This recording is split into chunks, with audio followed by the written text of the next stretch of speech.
Hello नमस्कार दोस्तों, कैसे हैं आप सब। उम्मीद करता हूँ आप बढ़िया होंगे, ज़बरदस्त एकदम फर्स्ट क्लास होंगे। तबीयत आपकी सभी की अच्छी चल रही होगी और सभी को बहुत बहुत नवरात्रि की शुभकामनाएं। आज लगभग समाप्ति हो गई है, अष्टमी हमारे यहाँ पूजी जाती है, समाप्त हो गई होंगी। तो उसी के लिए एक खुशखबरी भी आपके पास आई है सरकारी नौकरी के रूप में। ठीक है, तो मैं मयंक तोमर आप सभी का मार्स एकेडमी यूट्यूब चैनल पर स्वागत करता हूँ। काफ़ी लंबे समय बाद हमारी मुलाकात हो रही है, ठीक है ना। और आपके सहयोग से, आपके मोटिवेशन से आपके पास एक डिजिटल बोर्ड भी आ गया है, तो आपकी सारी समस्याएं ख़त्म हो जाएंगी। तो आज हम जो है बात करने वाले हैं, जो आरपीएफ कांस्टेबल की जो भर्ती आई हैं, 4208 पद आए हैं। तो जिन लोगों का एक सपना होता है कि भाई हम जो वर्दी पहने, तो वर्दी पहनने के लिए आपको एक ये नई चीज़, आपको यहाँ पर एक नई वैकेंसी आपको मिल रही है, ठीक है ना। तो इसी के बारे में आज हम सारी की सारी बातें करने वाले हैं, ठीक है। चलिए, तो क्या है आरपीएफ की बात करेंगे। तो पहली बात तो ये जो वैकेंसी है आपकी, ये आपकी निकाली है किसने, ये निकाली है आपकी भारत सरकार रेल मंत्रालय के द्वारा और रेलवे भर्ती बोर्ड ने निकाली है। और ये हम बात कर रहे हैं किसके लिए, आरक्षी के लिए, यानी कि कांस्टेबल के लिए हम बात कर रहे हैं, ठीक है ना। चलिए, तो इसके लिए क्या क्या बातें हैं, क्या क्या सूचनाएं हैं, आओ देखते हैं एक बार। पहली सूचना क्या दी गई है बच्चे, कि जो आपका फॉर्म भरने की जो तारीख है वो आपकी स्टार्ट हो रही है बच्चे, वो आपकी स्टार्ट हो रही है 15/4/2024, यानी कि आपकी कल से स्टार्ट हो चुकी है ना। तो 15/4/2024 से आपकी परीक्षा जो है फॉर्म भरने के लिए आपकी क्या हो गई है, स्टार्ट हो गई है। उसके साथ साथ जो लास्ट डेट है वो आपकी है 14 मई 2024 तक, ठीक है ना। तो 14 मई 2024 तक आप फॉर्म भर सकते हो, लेकिन आपको इतने लंबे वेट करने की कोई आवश्यकता नहीं है। तो आपको जो है क्या करना है, ये आपको अपना फॉर्म भर देना है। इसके बाद जो संशोधन शुल्क के भुगतान सहित आवेदन में सुधार करने के लिए संशोधन विंडो जो होगी, यानी कि जो आप चेंज कर सकते हो, कुछ गलतियां हो गई हैं उसको चेंज करने की जो तारीख होगी वो 15 मई से लगाकर 24 मई तक होगी। लेकिन इसमें आपको शुल्क देना पड़ेगा, शुल्क का भुगतान करना पड़ेगा, ठीक है ना। तो ऐसी गलती बिल्कुल नहीं करेंगे कि जहां आपको शुल्क देकर दोबारा से भुगतान करना पड़े, ठीक है। अगली बात क्या कही बच्चे, पद का नाम कांस्टेबल रहेगा, पद का नाम रहेगा कांस्टेबल। ये लेवल 3 में है। जो इसका बेसिक पे है वो आपका 21700 है। इसके बाद ये B1 में आएगा और इसकी जो एज है, ये अच्छी बात है, सरकार ने आपकी बात सुनी है, 18 से लगाकर 28 वर्ष तक इसमें आपको दी गई है। और ये जो उम्र है ये है अनरिजर्व कैटेगरी, यानी कि सामान्य वर्ग की ये वैकेंसी की बात की गई है। सामान्य वर्ग के लिए इतनी उम्र आपकी रहने वाली है, 18 से 28 वर्ष। और जो इसकी कुल रिक्तियां हैं वो है 4208 पद इसके खाली बताए गए हैं, ठीक है ना। तो बाकी ये सब चीज़ें आपको बताई गई है हमारे लिए। इसमें साफ साफ कहा है कोविड-19 महामारी के कारण जो लोग छूट गए थे उनको आयु में 3 वर्ष की छूट शामिल की गई है। तो इतनी बात आपको समझ में आ जाती है, यानी कि 18 साल मिनिमम और 28 साल मैक्सिमम जो बच्चे इसके लिए एलिजिबल होंगे वे अपना फॉर्म भर सकते हैं, ठीक है। चलिए, इसके बाद बात करते हैं इसमें और हमारे काम की क्या बातें होंगी, देखते हैं।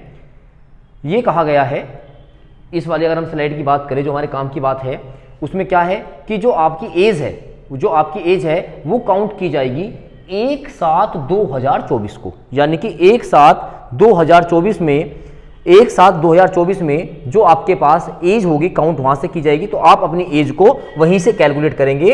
1/7/2024 को आप 18 साल के और 28 साल से ज्यादा के ना हो तो आपको इस फॉर्म को भरने की क्या किया जाएगा, आपको मौका मिलेगा। इसके बाद एक बात बहुत और इंपॉर्टेंट यहाँ पे क्या कहा गया है, ये कही गई है कि जब भी अपना आप आवेदन कर रहे होंगे तो आपको एक अपना अकाउंट बनाना पड़ेगा, आपको अपना एक खाता बनाना पड़ेगा।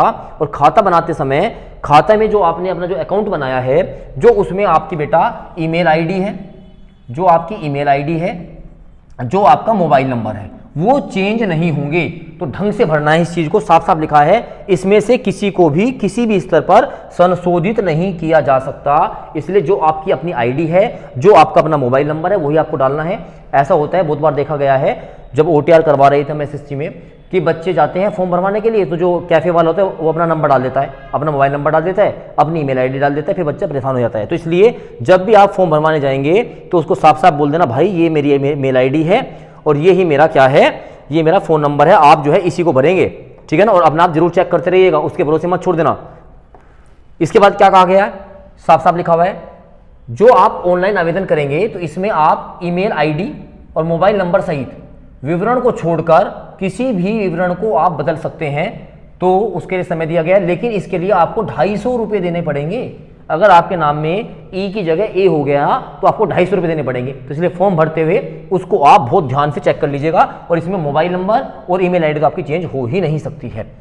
इसमें फिर साफ साफ बताया गया है आपका जो परीक्षा का चरण होगा उसमें पहले आपके एक ऑनलाइन एग्जाम होगा, सीबीटी होगा, कंप्यूटर बेस्ड टेस्ट होगा। उसमें जब जो उसका रिजल्ट आ जाएगा, जितनी भी उसकी रिक्तियां हैं, जैसे 4208 रिक्तियां हैं, तो उसके 10 गुने जो हैं आपको फिजिकल एग्जाम के लिए बुलाए जाएंगे। और फिर उसके बाद इसमें डीवी हो जाएगा और जो शॉर्ट लिस्ट होंगे उसको फिर क्या कर लिया जाएगा, उसको कर लिया जाएगा सेलेक्ट। दूसरी बात, बहुत इंपॉर्टेंट बात है, इसमें नेगेटिव मार्किंग जो होती है वो है गलत उत्तर के लिए 1/3 अंक। यानी कि आपने एक क्वेश्चन गलत किया और एक क्वेश्चन गलत करने के साथ साथ आपको 1/3 अंक से दंड दिया जाएगा। इतनी बात समझ में आई क्या? ये प्रतिबंधित वस्तु है, ये आपको सब पता ही है, इसमें हमारे कोई काम की बात नहीं है। ठीक है, चलिए तो इसके बाद क्या लिखा है नेक्स्ट में देखते हैं। लिखा है जी, नेक्स्ट में बात क्या कही गई है? नेक्स्ट में बात की गई है कि जो एज है वो किस तरीके से आपको अपना एज काउंट होनी है। तो लिखा है 1/7/2024 को जो कैंडिडेट है वो 18 से 25 उम्र तक का, लेकिन 3 साल की छूट बढ़ा दी गई है, तो 18 से 28 वर्ष की उम्र तक का बच्चा लिया जाएगा। वो 1 जुलाई 2024 को 18 साल पूरे कर चुका हो और 28 साल से ज़्यादा का ना हो, ऐसे उम्मीदवार रेलवे, पुलिस, कांस्टेबल भर्ती में अपना क्या कर सकते हैं, अपना फॉर्म भर सकते हैं। तो ये बात इसने यहाँ पर पैरा नंबर 4-5 में बताई गई है।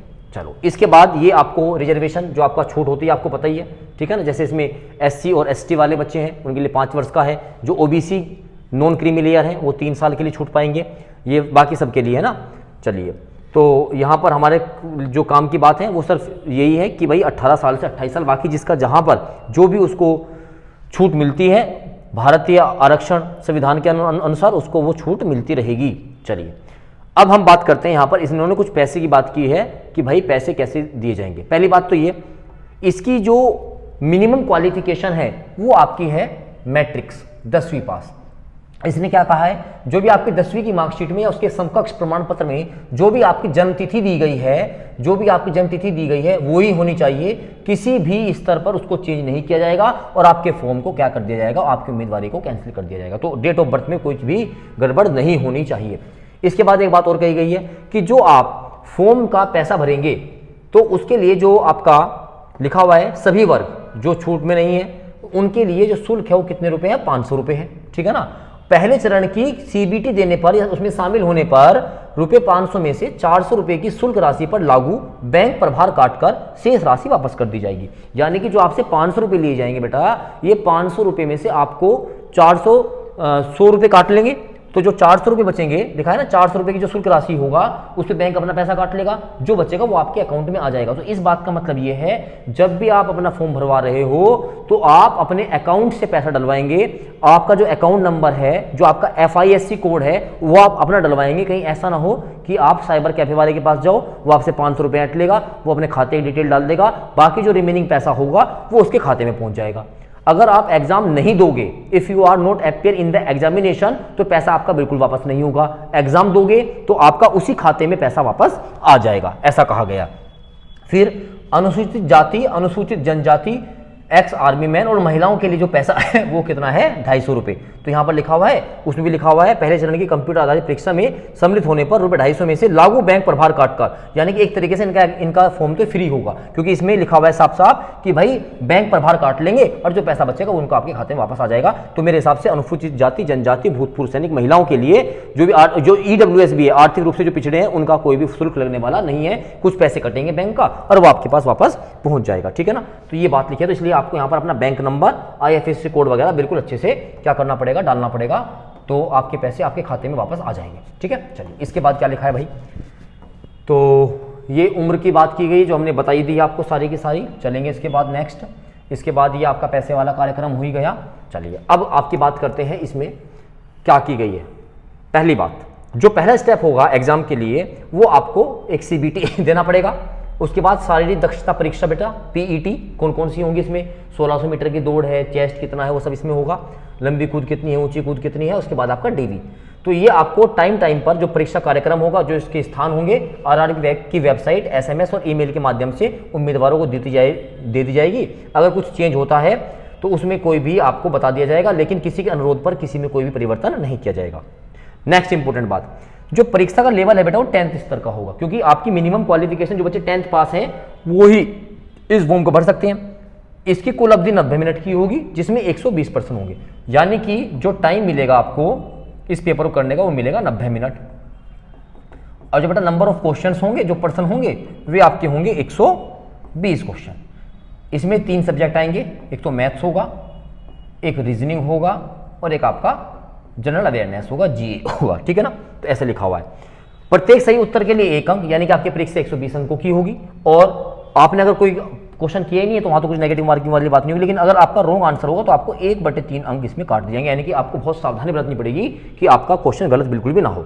फिर कहा है पात्रता के लिए जो मिनिमम पास परसेंटेज है, जैसे आपका अनरिजर्व है यानी कि सामान्य वर्ग है, ईडब्ल्यूएस है, ओबीसी है, नॉन क्रीमी लेयर, उसके लिए 35% है और एससी और एसटी के लिए 30% है। खैर इससे आपको कोई मतलब नहीं है, क्योंकि जब मेरिट जाएगी तो 35% या 30% नंबर नहीं होते, वहाँ तो आपकी मेरिट बहुत अच्छी जाती है। तो आप जितनी मेहनत करेंगे तो ये तो एक बात बताइएगा कि मिनिमम कितना होना चाहिए, ठीक है ना। चलिए अब आपके लिए आ गया है आपका पूरा का पूरा एग्जाम कैसे कैसे होगा। जैसे गणित जो है, अंक गणित आएगा 35 नंबर का, यानी कि 35 क्वेश्चन 35 नंबर के आएंगे और बाकी सब चीज़ें हैं इसमें, SI CI, ratio and proportion, percentage, profit loss, time and work, सब कुछ आपको पता ही है, यही सब चीज़ें हैं, ठीक है ना। इस पर आप थोड़ा ध्यान देंगे। एक तो आप देंगे इस पर डेटा इंटरप्रिटेशन पे, DI आंकड़े पर्याप्तता, एक क्षेत्रमिति मैन्सुरेशन, इस पर आप अच्छे से ध्यान देंगे, ठीक है। इसके बाद जनरल इंटेलिजेंस 35 नंबर के आएंगे 35 क्वेश्चन, और जो सामान्य जागरूकता है वो आएगा आपका 50 नंबर का। कितने नंबर का आएगा? 50 नंबर का। और अगर हम थोड़ा सा इसको थोड़ा सा पढ़ना चाहेंगे ताकि आपकी आंखें खुल जाएं भाई बच्चों, क्योंकि आपको सही मार्गदर्शन मिलना बेहद जरूरी है। आप मेहनत बहुत करते हो, आपका दिमाग भी बहुत अच्छा, अगर आपको सही मार्गदर्शन नहीं मिलता तो आप लगे रहोगे, ठीक है ना। देखिए क्या कहा है इसमें, पर्यावरण और समाज के लिए इसके अनुप्रयोग, यानी कि साफ साफ आपका पर्यावरण आ रहा है, एनवायरमेंट आ रहा है। जितने भी आपके करंट अफेयर हैं, वर्तमान घटनाओं की का ज्ञान, रोजमर्रा के अवलोकन और अनुभव के ऐसे मामलों का परीक्षण करने के लिए जैसा कि किसी भी शिक्षित व्यक्ति से उम्मीद की जा सकती है। मतलब पता ही नहीं है क्या है, यानी कि करंट अफेयर दे दिया और एनवायरमेंट, 2 वर्ड यहां से क्लियर हो गए।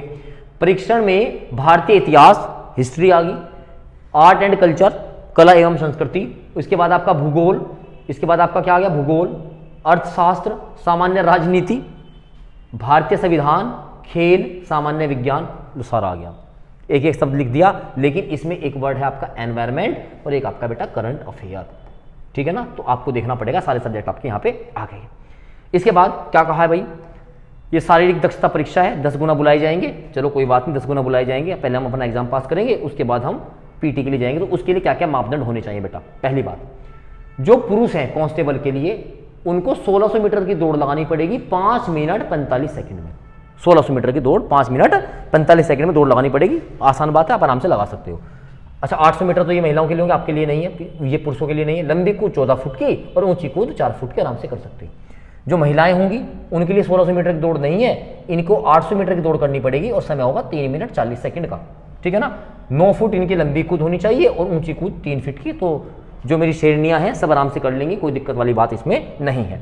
अच्छा, लेकिन अब जो हाइट है और जो चेस्ट है उसकी बात करेंगे।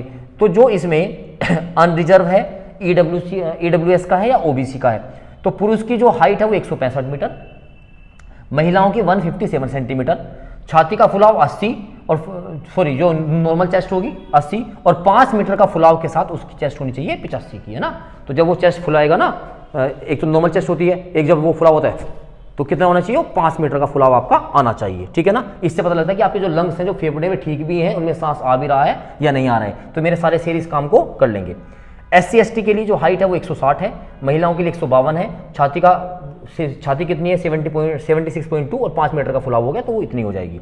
लेकिन जो गढ़वाली क्षेत्र है, गोरखा है, मराठा है, डोंगरा है, कुमाऊं है, सब जो लोग हैं इनकी हाइट 163 मांगी गई है, महिलाओं की 155 है और इसमें जो चेस्ट है वो 80 है और जो उसमें फुलाव के साथ है वो 5 मीटर का है, ठीक है ना। तो ये बात लिखी है। एक काम की बात और लिखी है इसमें आपके लिए कि जैसे आपने दौड़ लगाई है 1600 मीटर की या 800 मीटर की, अगर आपको एक स्पर्धा के लिए केवल एक ही मौका मिलेगा, मतलब अगर आपकी एक बार दौड़ हो गई तो हो गई, दोबारा मौका नहीं मिलेगा। लेकिन जो आपकी लंबी कूद है, जो ऊंची कूद है, उसके लिए उम्मीदवारों को 2 मौके दिए जाएंगे, प्रत्येक को 2 मौके दिया जाएगा, ठीक है ना। अगर एक बार में नहीं हो तो आप इसको दोबारा मौका ले सकते हो, पर मुझे विश्वास है आप लोग इसको एक बार में ही कर लोगे और इसमें आपकी कोई और बात यहाँ पर काम की नहीं है।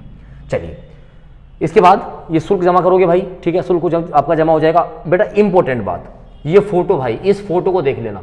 अगर फोटो आपने गड़बड़ कर दिया ना, ये SSC ने न जाने कितने फॉर्म को रिजेक्ट किया है केवल फोटोग्राफ के रूप में, ठीक है ना बेटा। पहला ही स्टेप होता है एग्जाम में सिलेक्ट होने का, आपका फॉर्म अच्छे से सबमिट हो जाए।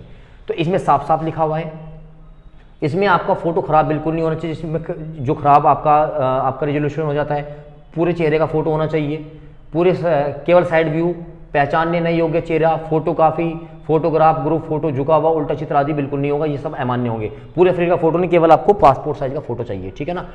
ऐसे हस्ताक्षर भी आपके अच्छे होने चाहिए, और जो भी आप अपने फोटो लगा रहे हो उसके कम से कम 12 फोटो आपके पास अपने होने चाहिए। आंखों पे चश्मा नहीं होना चाहिए, फोटो कराते हुए एकदम ऐसा होना चाहिए, सर पे कैप नहीं होनी चाहिए, एकदम स्पष्ट फोटो होना चाहिए जैसे कि आप नौकरी में रहोगे, ठीक है ना। तो इस तरीके की आपकी पूरी बात की गई है। बाकी आपको ईमेल और के माध्यम से आपका क्या होगा, आपको मिल जाएगा आपका नोटिस, आपका एडमिट कार्ड। फिर ये कहा गया है भर्ती के बारे में, भाई कांस्टेबल लेवल की है सर, 21,700 इसका बेसिक पे है, बाकी TAD मिलेगा इस पर। और विकलांग बच्चे इसमें नहीं आएंगे क्योंकि भाई फिजिकल है तो इसमें नहीं है। और किसी भी मान्य प्राप्त बोर्ड से 10वीं या उसके समकक्ष की डिग्री अगर आपके पास होगी तो आप इस जॉब के लिए क्या हो जाएंगे, एलिजिबल हो जाएंगे। ये बात की गई है। कितनी किसकी पोस्ट है, अगर हम बात करते हैं प्यारे बच्चे अनरिजर्व कैटेगरी की, तो अनारक्षित 1450 पद हैं। अनुसूचित जाति के कितने हैं, अनुसूचित जाति के आपके 536 पद हैं। और यहाँ हम बात करेंगे ST के, अनुसूचित जनजाति के, तो 268 पद हैं। अगर हम बात करेंगे OBC के 966 हैं, EWS के 357 हैं, और टोटल जो रिक्तियाँ हैं वो मेल की, पुरुषों की वो है कितनी भाई, ये रही आपकी 3577। बाकी ये महिलाएं आ गई, इसमें अनारक्षित SC ST OBC EWS, तो 631 जो वैकेंसी हैं ये महिलाओं की है। 631 कौन आ गई, महिलाएं। और भाई ये हमारे आगे वीर जवान जो एक्स सर्विस मैन हैं, तो 420 वैकेंसी है एक्स सर्विस मैन की, या एक्स आर्मी मैन लिख देता हूँ, ठीक है ना। तो ये हमारे पास ये हमारे पास पोस्ट हैं। तो मैं उम्मीद करता हूँ कि आपको सब चीज़ें क्लियर हो गई होंगी। तो आपको मैथ्स, रीजनिंग और GS पढ़ना है, 120 क्वेश्चन, 1/3 की नेगेटिव मार्किंग, और जी जान से लग जाओ बेटा। और आप कहोगे, मुझे कमेंट में बताइएगा रीजनिंग वाला पार्ट और जो प्रीवियस ईयर्स का GS वाला पार्ट है, अगर आप कहोगे, अगर आप 50 कमेंट भी कर दोगे तो मैं इसका प्रीवियस ईयर्स का GS पूरी रीजनिंग आपको करवा दूंगा। लेकिन आप कहोगे मैं तभी इसको करवाऊंगा, ठीक है ना बेटा। टाइम लगता है, अगर आपका सपोर्ट होगा तो ही हम इस चीज़ को करवा सकते हैं, ठीक है। चलिए तब तक अपनी तैयारी करिएगा, अपना स्वास्थ्य का ध्यान रखिएगा। थैंक यू, जय हिंद, जय भारत।